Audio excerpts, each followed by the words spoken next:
You're tuned in to RBLR, the home of Tampa Bay's RBLR Sports. 4 seconds left. In front. Happy moment. The Tampa Bay Lightning have won the first Stanley Cup. And the Tampa Bay Lightning have won the Stanley Cup.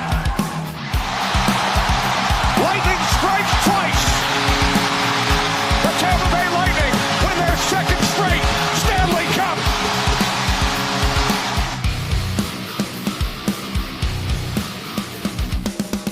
Hello, everybody, and welcome back to RBLR Lightning. Yes, it is Gasparilla Week. Joe's got his fire costume on. We love to see it. Welcome, everybody, with us, joining us live. We thank you guys so much for tuning in. As always, we've got a great action-packed show for you this week. We'll be talking about all the games the Lightning played this week, a look ahead. It's game day. We're going live here right before the Lightning gets to take on the Toronto Maple Leafs. It's going to be a lot of fun, so welcome in. But first and foremost, guys, how you doing today? Doing great. It's the best time of the year by far. Gasparilla weekend coming up, representing RBLR Sports. How you guys doing? Oh, it's going to be hard to follow up that intro, Joe. That was just amazing. That shocked me a good bit, but what an excellent outfit you have on, matey. Yeah, thanks. The guys had no idea I was putting this on until we went live. But, I can't grow all this facial hair for months leading up to Gasparilla to not don the attire for at least one show with everyone. Joe, it looks great. It makes me jealous of my pirate costume that's currently in the closet right now. It's not nearly as good as that. It's good. It's good stuff. But hey, we got a lot of fun things to talk about. Welcome everybody in live again. Don't forget, if you want to join the conversation, throw your comments down below. We'll try to get them up on screen. We'd love to hear what you guys have to say. If you're not with us live, don't forget you can follow us at RBLR at RBR Lightning so you don't miss out on these future episodes. Liking, subscribing, ring that bell for notifications, all of that fun stuff so you don't miss out and join the party. But guys, I say let's jump right into it. We got a couple of games to talk about. One not so great one, and then some good ones, and then we'll get into tonight's game as well, because I know that we want to get into that with a big game against the Toronto Maple Leafs. By the way, Beverly says you look great, Joe, with your part. Oh, look at it. He's even got the famous glass like a pirate here. Man, this guy, I tell you what. All right, game number one for the Lightning, though, to start off this little week for them. A game against the Boston Bruins in Boston. The Lightning had beaten the Bruins back home about a week earlier than this. This game did not go according to plan, guys. Final score of 6-2. Sometimes it's just not your night. I think that's kind of the way you can recap this one. Nothing really went right for the Lightning at all. They eventually did get two back in the second period and made it a 2-goal game. But Boston scores 2 empty netters in the third period. So they at least did show up eventually. One person I can say did not show up to this game was Braden Point because he missed a team meeting, probably due to another alarm situation. This has happened before, and something I love that John Cooper is very strict on this. If you miss a team meeting, you're not playing. It doesn't matter how good you are, no matter what you are in the organization, he holds people accountable. Well, I think we should also probably hold a few people accountable as well. There's a number of mistakes on the team. Vasi wasn't his sharpest. Not all of those goals were his fault, but there's a couple ones, like specifically the Marchand shot, that really kind of hurt the team. Hedman, uncharacteristic mishandling of the puck, completely burnt the Lightning. I think Nick Paul gave up on the 2-on-1 on that play more or less, and the guys just, I don't know, they just weren't ready for the intensity that we all knew Boston was going to bring after that last matchup. This is the first time in a while that I've been actually frustrated at a game, and that's, I guess, a good thing. These losses that we've had over the last couple of weeks or so, they've all been pretty close. So for this being the first blowout loss in a good while, 2 empty net goals, sure, but still. It was a pretty rough game by everyone involved. You could say Point was marooned or sent to Davy Jones' locker room. Nice. That's terrible. The Gasparilla puns. His absence was felt, but it wasn't, solely on, his absence why the team didn't perform. There was just nothing doing at all for the first 2 periods, it seemed. Like you said, Victor Hedman, despite him having, 2 points on the only 2 goals we scored this game, him being a goal scorer, not his finest showing at all. It's just the rare stinker. And if this is, the one, 4-goal spread we've had in the last month or maybe even 2 months, I mean, I'll take it. It sucks that it was against a divisional opponent, but it seems like they rebounded pretty fine. I guess this is a game you can just kind of, throw in the trash, keep it in the rear view mirror and move on. You play 82 hockey games in a season. That's a lot. You're not going to win them all. You're going to have these bad games. Ideally, you put these ones behind you, you move on, and you get better after that. That's the key, getting better in the long run. And, the Lightning did get better. Was it perfect? No. And we'll get to that here with this game against the Anaheim Ducks. They win this one 4-3 in the shootout, the first shootout game for the Lightning of the season. It was a close one all the way up until the end, back and forth through the first and second period. The Ducks tied it pretty late in the third period, but Jake Guentzel comes through in the shootout. He's the only one that scores. A couple of nice saves by Vasilevsky on the Ducks on their shootout attempts, and they get the 2 points. So, the Ducks are a team lower in the standings. It's a team you expect to win, but the Ducks are also just kind of one of those sneaky teams that will sneak up on you, and the Lightning tend to sometimes play down to their competition a little bit, but they get the win, and sometimes at the end of the day, that's the most important thing. Yeah, the Ducks aren't as bad as they have been in years previous either. They're kind of starting to maybe not complete their rebuild, but they're competitive. It seems like most every team in the NHL is at least a tiny bit competitive this year, and the Ducks are one of them. They're chippy. They've got some goal scoring starting to develop, and they had us on the ropes for a bit. I do think the Lightning played, a really good game, a much better game than they did in Boston. The Ducks got a couple, I don't want to say lucky goals, but that first goal that went in on Vasilevsky, it was kind of a fluky goal, if you will. It came off of Troy Terry's stick, just inadvertently. But overall, I'd say it was a really good game. A late goal they gave up to, tie the game up. And in the shootout, I thought the Lightning were pretty darn dominant. Or not the shootout, the overtime period. I thought the Lightning were pretty darn dominant too. So a closer game than it really needed to be. But I think, at the end of the day, the Bolts actually played a pretty good game of hockey. Vasilevsky, he had a really good game. It was a really fun game to watch in the arena. I know I'm not a big fan of shootouts at all on the TV, but in the arena, shootouts are still pretty electric to me. Well, I mean, you get your money's worth, right? If you're at the game, you get a little bit of bonus hockey. You get to extend the night a little bit. I mean, yeah, the Lightning did some things, really, really well in this game. The power play came on so strong, but they were pretty weak in the face-off circle, and that led to quite a few shots on goal against. That one snipe from a corner, it was a really, really, really well placed shot, but it's one that I kind of felt like was almost an extension of what happened to Vasi against Boston, where some really nice placed shots he wasn't quite ready for as often as he usually is. And look, the Lightning, they gave up 37 shots on goal in that game.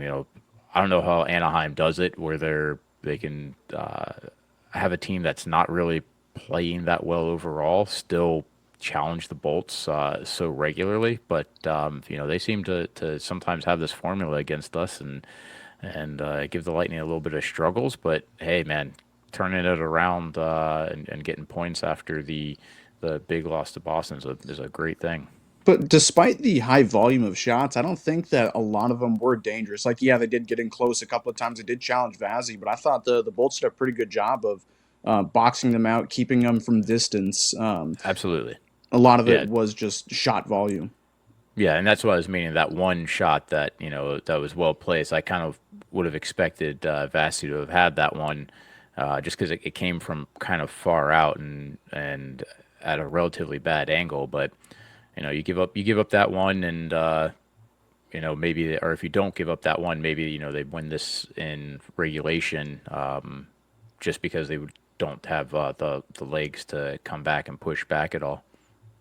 Well, the good news is you're not playing a division opponent in this one, so that other point going to the Ducks doesn't matter as much when it comes to the standings. Joe, you mentioned the power play. I want to bring that up again too. 40%, 2 for 5 in this game. But what I loved is you saw different people getting involved. Sorelli scores a goal on the power play in this one.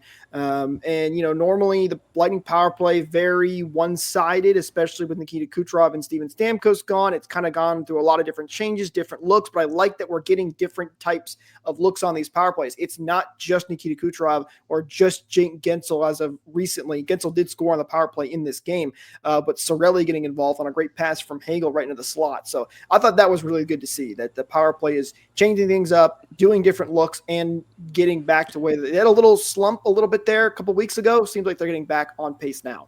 Yeah, and I mean, you saw a few different looks, such as power play 2 getting a little bit of time there and converting, and then I can't honestly remember if it was the Ducks game or if it was the Red Wings game where we ended up seeing power play 1 again switching over to being a left side dominant attack.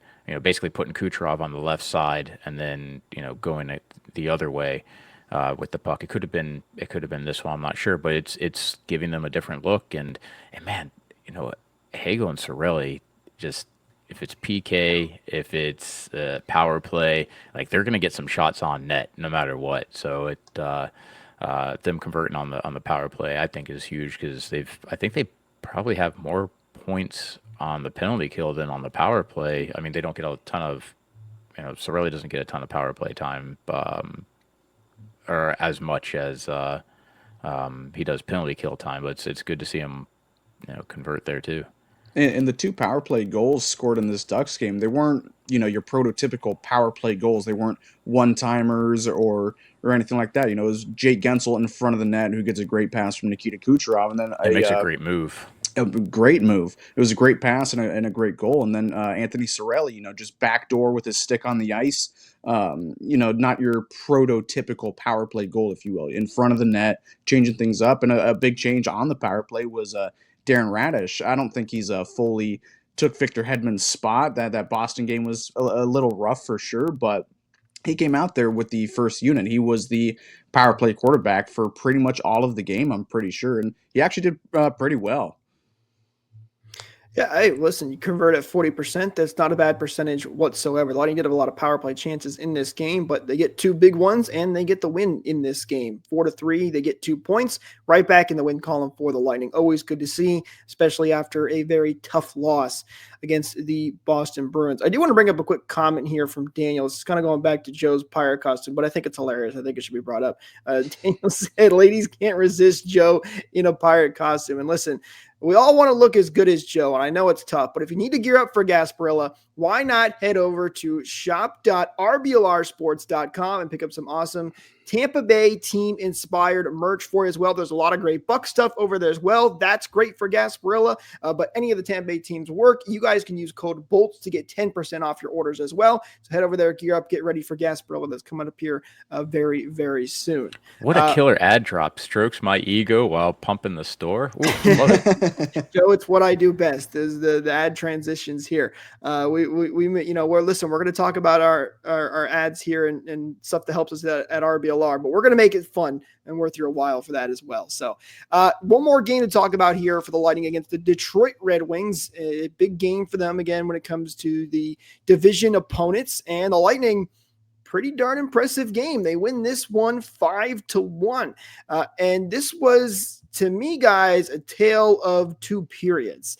You had the first period where the Lightning did take a 1-0 lead, but it was mostly Andrei Vasilevskiy making some unbelievable saves to keep the Lightning in this game. They really didn't have a great first period. And then the second period, they score 3 goals to start this period off in just under 4 minutes. By the way, that is the tied for 4th fastest in franchise history for 3 goals from the start of a period. Now, it's kind of a mouthful, but yeah, 4th fastest for the Lightning. They scored 3. They ended up scoring 4 goals in that period, win this one, final score of 5-1. Also, Nikita Kucherov gets his 600 100th assist in this game. He is the second Lightning player to do that, right behind Victor Hedman, who just hit it not too long ago. Those two are kind of going back and forth for the assist race right now, which is kind of fun to watch.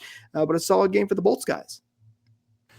Yeah, the start of that second period marked the end of the game for the Red Wings. They did try to push back, but the Lightning were able to shut everything down from that point. And that first goal, let me see if I have the time. 16 seconds into the period was when the first goal was scored, and then a minute 50 later, the second. So I mean that was. It's really hard to come back from something like that when you're the Red Wings and you're struggling. When you really are struggling to get points overall, they were having a really good stretch too. I think they had won. Right now it says they're 7-3-0. I think that they were like 8-2 or something like that coming into this. So they were playing some really, really big hockey, and it was a great win for the Lightning to be able to carry the momentum from a down spot in the early part of the week to selling high at the end of it. And I don't think that first period was as bad as it really looked. Like, yeah, the shot differential was pretty bad. Detroit did get some good chances. Vasilevsky played really well. He was really strong in that. But yeah, that second period, like you said, that was where the game ended. The power play humming along just like it was in the Anaheim game. Some shoddy officiating in this game. There were some calls I didn't like. There were some calls that did not get called. There was even a call in the third period. I can't remember who it was on, but it was on a Lightning player that I was like, or on a Detroit player. It was for a Lightning power play. I think it was the one that sealed the game. I was like, that's not a good call. These refs were just kind of taking the night off, it seemed. But regardless, the power play was just humming along. It was as good of a game I've seen them play in some time. From the second and the third period on, they were, again, just one of the best I've seen them play in a while. Because a lot of these wins, in December, despite them winning a ton, they were pretty close games. They were not super convincing wins. This was a very, very convincing win, one of the best ones I've seen in some time. You're muted. Thank you. Just to go back to some of the stats on the game, with those officiating calls that we saw, 6 power plays for the Red Wings, who are second in the league for the most power play, for the best power play percentage. I don't know if I think they may have been actually first for power play goals, though. Maybe Eureka, you can look that up. But for percentage-wise, they've been doing really outstanding. And again, we saw in this game, even though we're shorthanded, every time that you see 71 and 38 out there, they're going to have a shot on net when they're down by a man. And sure enough, they had a couple of pretty good looks and gave some big struggles to one of the best power plays in the entire league. I didn't realize their power play was humming along like that, but like you said, we wax poetic about 71 and 38 every week, but even in that Anaheim game, like Brandon Hagel, he had like 2 breakaways and then like a one-timer chance all on the penalty kill. I don't think in my hockey watching life I've ever been like excited to watch a penalty kill like I am this season. Those two are just so in tune with each other, so dynamic on the penalty kill that it's like, you're going to get at least one scoring chance with those two on the ice for, the minute 10 that they're on the ice for the penalty kill. I'm starting to, there's flashbacks of Marty was such an amazing forechecker, and he had such great acceleration and speed coming out of the zone that he was always a big threat on the penalty kill.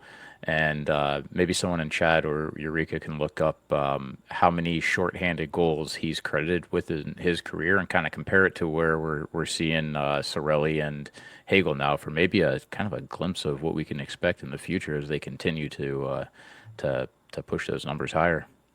Who's excited to watch them in the Four Nations face-off? I know I am, that's for sure. They're going to be fun to watch with that right around the corner right now, playing some fantastic hockey. Just a solid game for the Bolts. And by the way, something I love to see well in this game was the depth. It wasn't just, again, Kucherov, Point, Guentzel, even though all of those guys were involved in this game when it comes to the scoring, but you also had a goal from Darren Raddysh at the 5th goal. You had Mitchell Chafee getting involved, and Cam Atkinson had an assist in this game. So it was nice to see every line kind of playing well, getting involved on the score sheet. Special teams across the board was really solid. Just overall, a great game for the Lightning. A big 2 points in the division once again. It's good to see the Lightning playing well, especially bouncing back after that tough loss from Boston. Comment here from Beverly saying, happy to see Crozier with Mac. What a great opportunity to play on his line. Yeah, Crozier, we hadn't been able to see him much because I believe he was dealing with an injury, but he's been called up. He's still called up right now. He got sent down temporarily. He's right back up, though. Should be still involved with the Bolts right now. We still await J.J. Moser's return. Also, that reminds me, we didn't mention this in the Boston game, but Jack Finley made his NHL debut for the Bolts as well. Kind of gets overshadowed with that bad game against Boston, but we should talk about. Yeah, let's talk about those two players because I think that's two almost polar opposites in terms of how they played when they got called up, or at least the impact that they had on the game.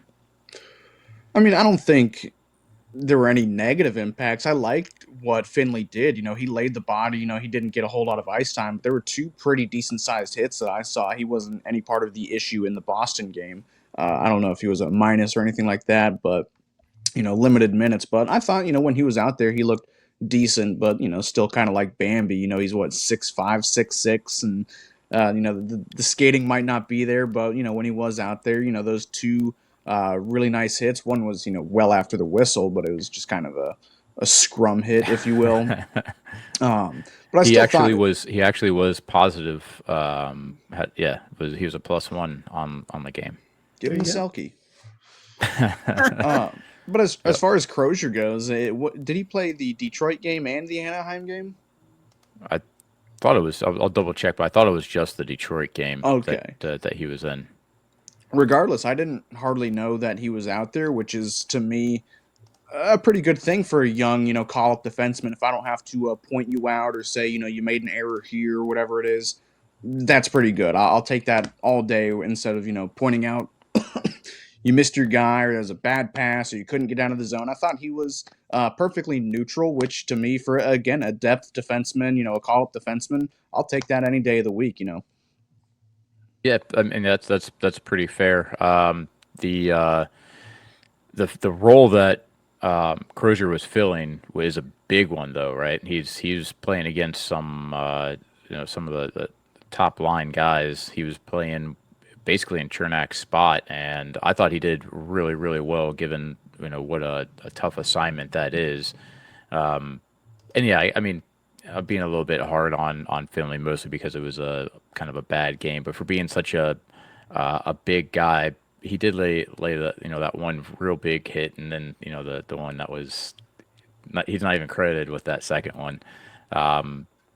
But I think he definitely still has more development to do than say Crozier. Which I love the fact that Crozier got some ice time now because we've said it kind of year in and year out that we have maybe one specific defenseman, but it seems like Demon go down all the time. So to have somebody that's a quality player that we can call up when inevitably, I wonder if we should start turning it into a verb with how often that Chernak goes down when someone gets Chernacked and it misses a game or three. We've got a really strong body back there to fill his spot. But it was a pretty serious injury. Like, it wasn't like, he took a shot or something and misses 3 weeks. Like, it was a pretty gruesome looking injury that happened. So. It did look pretty painful. That looked rough. I'll give him a break on this one. I've made the joke myself before about Cernak getting hurt all the time. I think I posted a picture once on TBR about him being wrapped in bubble wrap. We need to wrap in bubble wrap because he really does get hurt a lot, whether it's his fault or not. I mean, it's never his fault, obviously, but it does happen a lot, it seems like. So speaking of Cernak, question here from Daniel asking, does Cernak get traded this offseason? Feels like there's some young D-man ready to come up. Guys, interested to hear your take on this, but for me personally, I don't know. He's got that long-term contract. I believe he's got a no movement clause, if I'm not mistaken. JB likes to give those out like candy sometimes. And while there are some younger D-men that I do think can come, like Crozier, I don't know if they're quite ready and if there's enough. So I would say no, unless there's something that the Lightning see that I don't with the team down in the AHL. I wouldn't say quite yet. Has there been a replacement for Cap Geek or whatever the latest iteration is? I think it's still really just a couple of different, there's a couple ones that you can use, but Okay. there's not like a cap friendly. Cap friendly. Okay, yeah. Puckpedia is kind of the replacement ish. That's been the biggest. Do you guys know what Chernak's getting paid? I think it's 5 point something. I'm pretty sure 5 point something. I mean, I was much more sell on him last season, but 5.2. 5.2. Ooh, that's. I mean, that's. Yeah, I mean, I guess for a top 4D man, that's a pretty average or decent rate. But I was real sell on him last season because I thought that we had big gaps in our defense, and just swapping out Sergachev for Mac Daddy has made a world of difference in terms, and maybe also getting more comfortable with the system that they're in has made a world of difference in the way the team is playing defensively. And part of me is kind of like, I don't know if a team is going to trade for a $5.2 million shutdown defenseman. Like, you're not in it for the points with Cernak. You're in it for the shutdown abilities of him. But at the same time, the cap is projected to go up pretty significantly this year as well. So, and a right-handed defenseman, for whatever reason, is coveted by all 32 NHL teams. It's funny, Comment just said that too. Oh, but it's true. I mean, teams love their right-handed defenseman. So I think he still does, have some value. I think he has some value to this team, but also as a trade chip. But I don't think he's gone, at least this offseason or anything like that. Can I take 2 seconds just for one of these comments and say, "What's up, Jax? Thank you for saying hi." Jack jumping in saying hi to Uncle Joe. Love to see that. Welcome in, Jax, to here on RBR Lightning. A couple other comments too I do want to bring up as well. Daniel saying a lot of cap space for a player who doesn't stay in the lineup. Yes, listen, when he's in the lineup though, I do think he is a decently impactful player. The injuries are kind of an unfortunate side effect, but again, I don't know unless they go and trade for somebody specifically and Cernak is willing to move his clause. Then potentially I could see it happening. They all. Oh, go ahead. So the cap's potentially going up here near 100 mil. 5.2 is solid. Go ahead, Joe. And they all seem to, for JBB, give up that portion of the clause. It seems to be kind of more of a. That's true. Yeah, they do a friendly thing, and I mean, I kind of agree with this comment with Beverly that he'll probably stay as long as Mac is here because it does provide a different look compared to with Sergachev being a little bit more offensive. You couldn't take. I don't know. I kind of like the way our D is right now. I don't know if I'd change it. I'd make some moves, but I don't think Cernak is part of them. I think it needs a little fair, just a little bit. Like when you get down with the Lilleberg, Perbix, sometimes they can get a little inconsistent, which is I think a problem. But for the most part, I am with you, Joe. Like the top part of our defense is McDonough, Hedman. Those guys are all really solid, and they've got some good pieces there. So we'll see as the trade deadline continues to quickly approach if the Lightning decide to make any moves, but only time will tell. All right, let's go to our 3 stars of the week for this week. A lot of good candidates for this week. Overall, a good week for the Lightning. They get the 2 wins to the 1 loss. They get all those points, and there were a lot of guys putting up a different amount of points. So, all right, let's get started with our number 3 star of the week. It goes to a man who I actually don't think has been on this list yet this season. He's a very not if I have anything to say about it. Hey, you know what? He had a good week and he deserves a 3rd star. It's none other than the bald eagle himself, Darren Raddysh. He gets the number 3 star. Raddysh, 1 goal, 3 assists, 4 points, and was a +2. His big goal coming on Kucherov's 600th assist as well. So Darren Raddysh, 3rd star of the week. Yeah, let's talk about that +2. And, all right, so backing up just to that defenseman talk again, looking at depth, we've needed some lower line guys to step up a little bit. We've seen a little bit of a regression from Perbix. Lilleberg is, what you get out of him. Raddysh is, I felt for the past couple of seasons, always been that X factor where if he's on his game, he can elevate it pretty high. And this season, we've seen it be just, kind of average and inconsistent. But this past week, he really brought it. In the game against Boston, he was a +2 on the night, which, I mean, when you lose by 4, that's a huge thing. And then, a total of 4 points in the week for a defenseman, and he dialed in his one-timer for that game against Detroit. I love what he brought this week, and really glad to see him step up and get on our stars. Very well said, Joe. Yeah, even I have to give him his flowers. He did play really, really well. He's got that, was it a power play goal in the Detroit game? Whatever it was a missile. We know he can shoot the puck, and he can also dish it out when he feels like it. He can get pucks through, and when he's not making boneheaded defensive mistakes, it happens a good bit, but this week was void of any. And when he's not making those mistakes, I guess maybe not boneheaded, but bald-headed mistakes. Oh.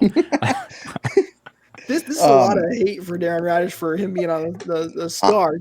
Come on, it's Matt. just the one caveat I have is when he's not making these mistakes, he's playing really, really good enough to be the number 1 power play quarterback, to take Victor Hedman's job, at least temporarily, and ending up, +2 in the Boston game. I mean, that's credit enough itself right there to say you had a really good week. Get rid of all the points. If you're +2 in that game, you're flawless, I guess.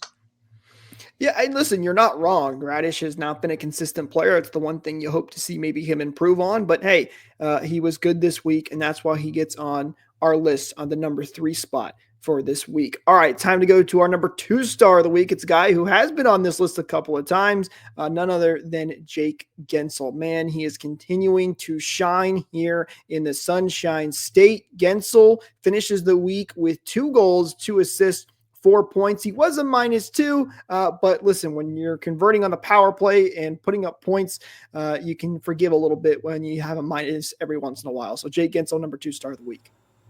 Yeah, and with that minus, I mean, it mostly was that Boston game where he's playing against the top line every time. So it skews that stat a little bit. But, man, just going back to the power play goal that he scored against, I think, Detroit, just being – he's so smart with the puck, and it's a completely different type of smart than what we see with Kucherov. Kucherov, I feel like, is really smart with – he's smart with space, with creating space, with finding players smart. Coming in. There's everything, yeah. And Guentzel's really smart, but Guentzel is a beaut for sure in a different way. But you can see how much intelligence he has in his game, and that's part of the goal that he scored on that power play, which was. I love seeing those ones that are in tight, and you think that they're not going to have any room, but somehow they create it.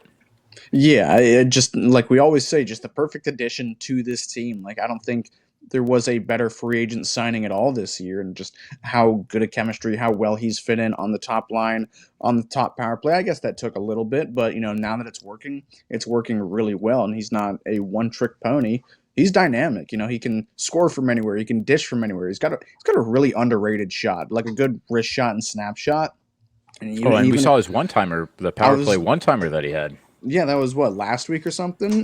Maybe not what he's known for, but he can shoot it and he can dish it. And just a tremendous player to have on this team. I'm so happy we have him for another 7 years after this one too.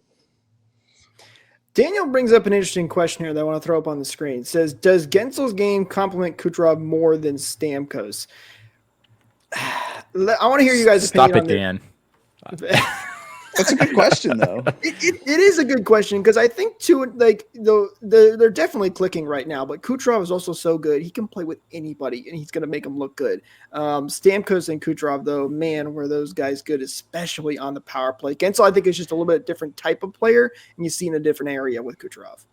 So Dan's trying to get me going with trashing on Stamkos, because I have no I have no choice but to. In this scenario, those two were a one-trick pony on the power play, and we've had to adjust to a different look on the power play now without having that one-timer threat. But 5-on-5, I mean, forget about it. I can't think of the last time that we thought that Stamkos was a scoring threat carrying the puck into the zone. He was never an amazing passer for the Lightning.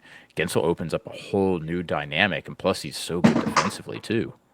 Yeah, I do agree that Guentzel's game does complement Kuch's a lot better than Stamkos did. I think it was Stamkos's game improved via Kucherov's game. Like, I don't know without Kucherov where Stamkos might be. Like, he's having a decent year in Nashville, but it's hard to say that these last couple of years he wasn't a Kucherov merchant. Man, am I jaded? Hey, don't look now, but Steven Stamkos in his last 3 games has 4 goals and is a +5. He's hot right now over there in Nashville. So listen, I know Stamkos has not had a great year over there in that. Nobody in Nashville is having fun, but Stamkos is playing well as of late. Just thought I'd throw that out there. But hey, nonetheless, we know Guentzel is connecting with Kucherov, and that's great to see for the Lightning, and especially this year. So that's always a good sign. Since it was brought up, do we think that Stamkos gets the 30 goals this year? Yeah, I do. 30 goals. Let's see. Where is he? I just pulled up his stats. Where is he at right now on the year? He is at 16. Oh, yeah. I mean, more than halfway through. It depends on. It on. tends to get more stingy as the season goes on. He had a really slow start along with everybody else in Nashville. And I'm not saying they're playing good by any means, but they're playing better than they were in October and November. I think with and also the other people on his line starting to click, like Jonathan Marchessault is starting to pick things up, and he's a good disher for Stamkos. Sorry, the dog is destroying everything right now. I think he'll get to 30 goals. He might even push 35 if he has a strong back half of the season. But I think it's a 20-goal season from Steven Stamkos while he's healthy just sounds so macabre. I don't know. Well, listen, if he stays hot, I mean, 4 goals in his last 3 games, he can definitely get there. I think there's no question about that. That slow start in Nashville and for Nashville period as a whole entire team did not help. So I think he can do it, especially if this stretch continues form right now. So keep your eye on those. Stamkos is playing well right now. But comment here from Daniel too. Grab a couple of these as well. Guentzel seems to help point in the loose puck races more than Stamkos ever did as well. Yeah, that's true. These are 2 different players as well. I think that should be mentioned. Stamkos is a shooter, power play guy, especially later in his career. Guentzel, a little bit different when he's more on the 5-on-5 guy. And a couple other comments here. Beverly asking, how many are power play? When I looked, more than half were his goals were power play on this season. Yeah, so I mean, Stamkos is still a big power play guy. Although I don't know the last couple of games, I don't know how many of those are power play goals, because actually I can probably tell. Oh, just one of them are power play goals. So out of his last 4 goals in his 3 games, only 1 on the power play. So what is it? What is his power play goal total? Do you have that pulled up? I should be able to pull it up really quickly right here. Let me just scroll down. Nashville Predators power play goals 8 out of the 16. Our power play goals, 1 out of the last couple. So yeah, still big power play guy. That's what he does best, and he's still doing it on Nashville a little bit. But I mean, all right, Jake Guentzel is just under half his goals being power play goals. He has 11 out of his 23. Guentzel has definitely come through big on the power play as of late. Joe, you're muted. My bad. I saw this on the broadcast a couple of. I think my little mute button's like I tap it and it's starting to not work as well. A couple of games ago when we were at, we're at 40. How many games are we at? 42, 43 play or 44 play. All right, so it was right at the 42nd game that we have 4 players with more than 20 goals at the halfway point in the season. Did you guys see this statistic get pulled up? And the last team. Did you see this, Jake? Well, which game was it brought up at? I probably didn't see it. I mean, I'm assuming it must have been the Anaheim game, only because I think it was at the 42 mark, because it was 1 game after 41. But at the halfway point, we have 4 players with more than 20 goals. The last time that this happened, and I know that I like collectibles is going to correct me if I get this year wrong, but I think it was was it 93, 94 Penguins where you had like Lemieux and Yager. That was the last time there was a team with 420 goal scorers at the halfway point. I did not know that. That's interesting. Hey, you know what? Good for the Lightning getting that depth scoring involved. That's one of the something that's been an issue for him as of late. So that's good to see. Hopefully it will continue. Morgan sounds like that's a Morgan alert. She got a new toy today. She's excited about the all those goal scorers for the Lightning. I don't want to forget before we get too sidetracked, our number one star of the week. We had our first two, but the number one star of the week, guys, he's back again. It's the one and only Nikita Kucherov who gets the first star of the week. Kucherov, 1 goal, 5 assists for 6 total points. Also gets that 600 assist, as we mentioned before. And he is the number one star of the week. Now, guys, I don't know what you guys have to say about Kucherov, but I think, let's have a little bit of fun here. In honor of Kucherov, and when he was at media after the game and he got a 600 assist, he came out regrettably, but he did it. And he was asked about his 600th assist. And his response was cool. So in honor of Kucherov's response, I think we should go one word here for Kucherov getting the first star of the week. Heart.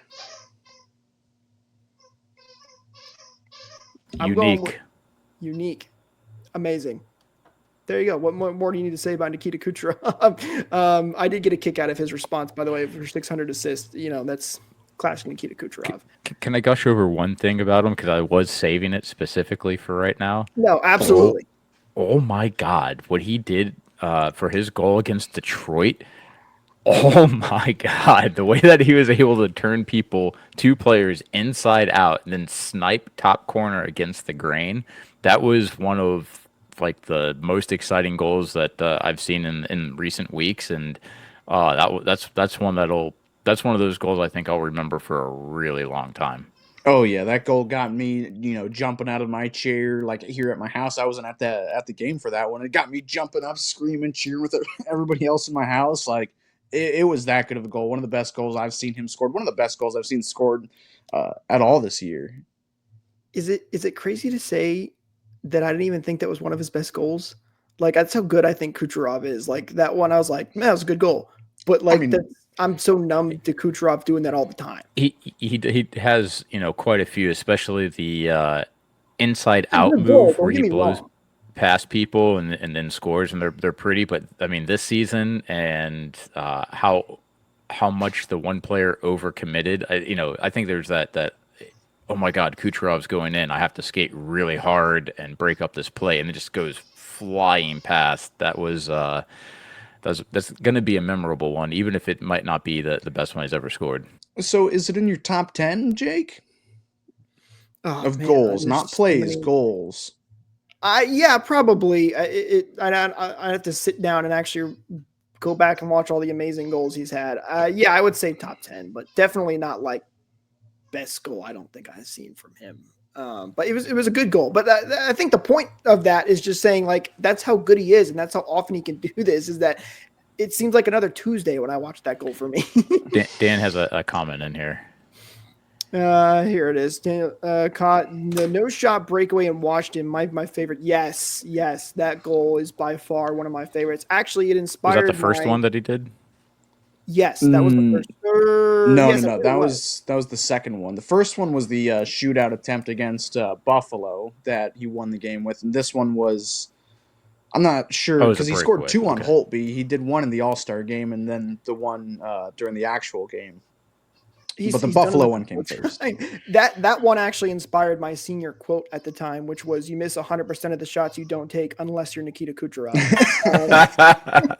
I'm glad you guys got that because nobody else in my school got it. I was the only Mega Lightning fan that wanted to throw that in there. But yes, that by far, Dan, is one of the greatest goals for Nikita Kucherov up there in top 1. I know my favorite play, by the way. I know Matt, you said not plays. But that pass to Ross Colton to beat the Panthers in that game was, oh man, that play was so good. By far, was that behind the back sort of pass. When he was basically behind the net. Yeah, I wasn't even looking, just threw it right in front, and Colton had to stick down on the ice, and they score with a second left or something like that. I think it was game 3, if I'm not mistaken.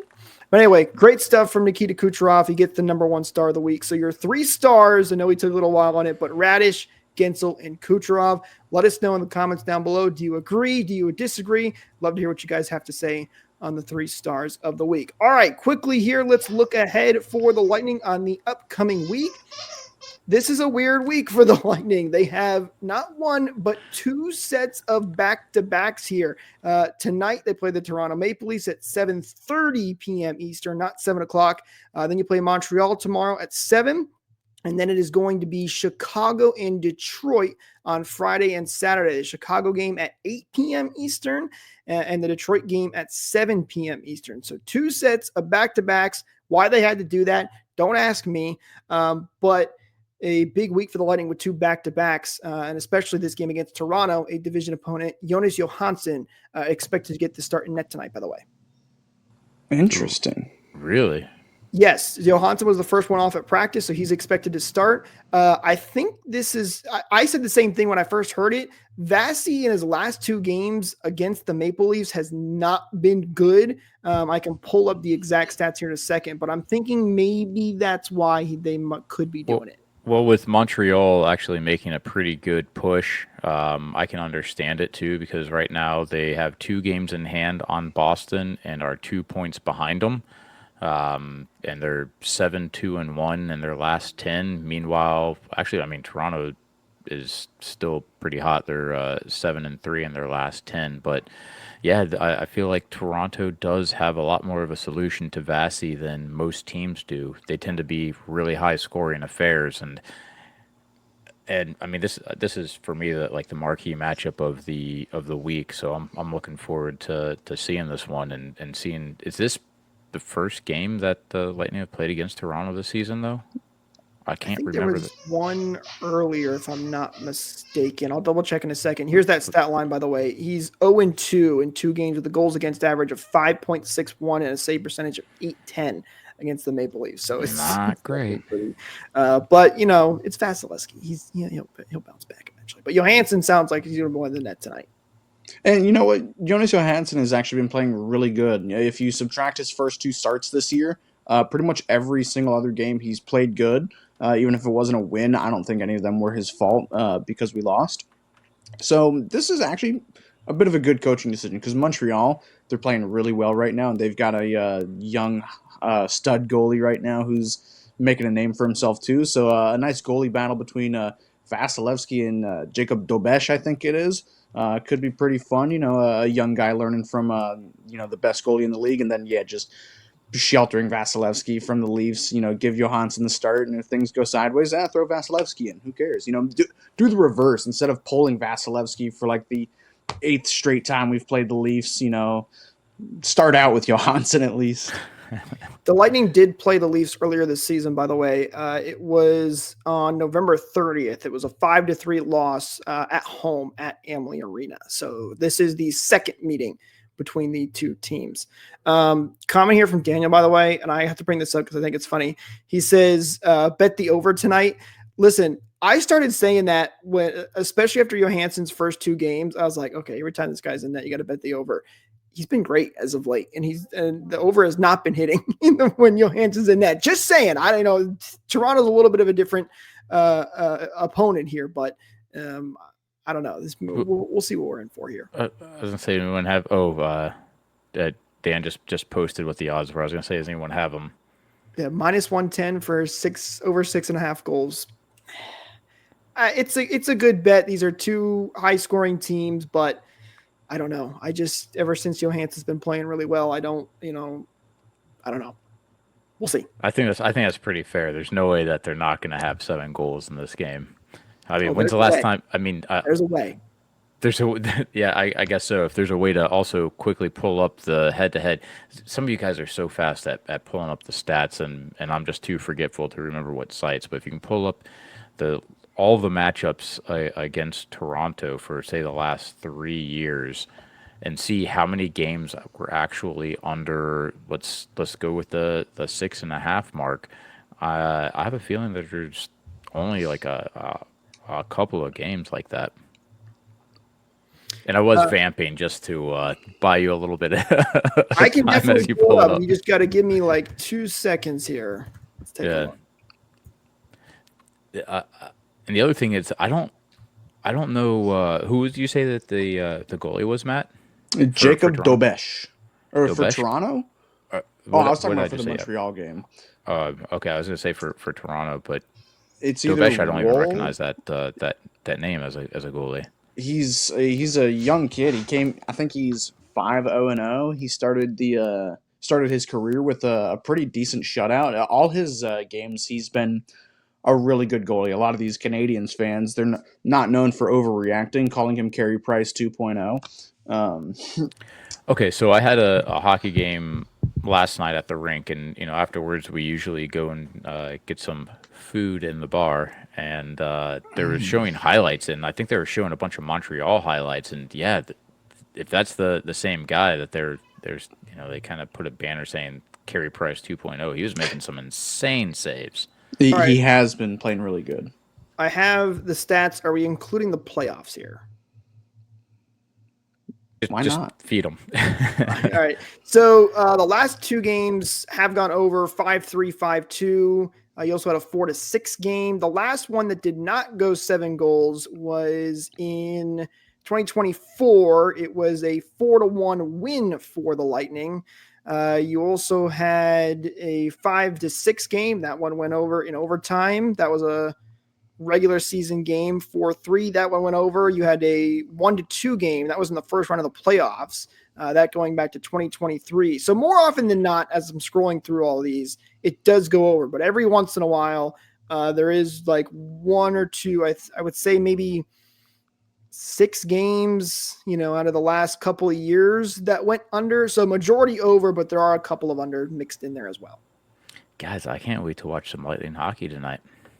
I'm pretty excited. I'm right there with you, Joe. And with that said, we'll get ready to wrap things up here. Don't forget to tune in next week. We'll have all the games to recap for you, including the one tonight against the Toronto Maple Leafs. Don't forget to like and subscribe, ring that bell for notifications, follow us on social media, hit that share button. It really does help us out, and we really do appreciate it. Thank you guys so much, though, for tuning in. As always, go enjoy some Lightning hockey, and we'll talk to you in the next one. Go Bolts!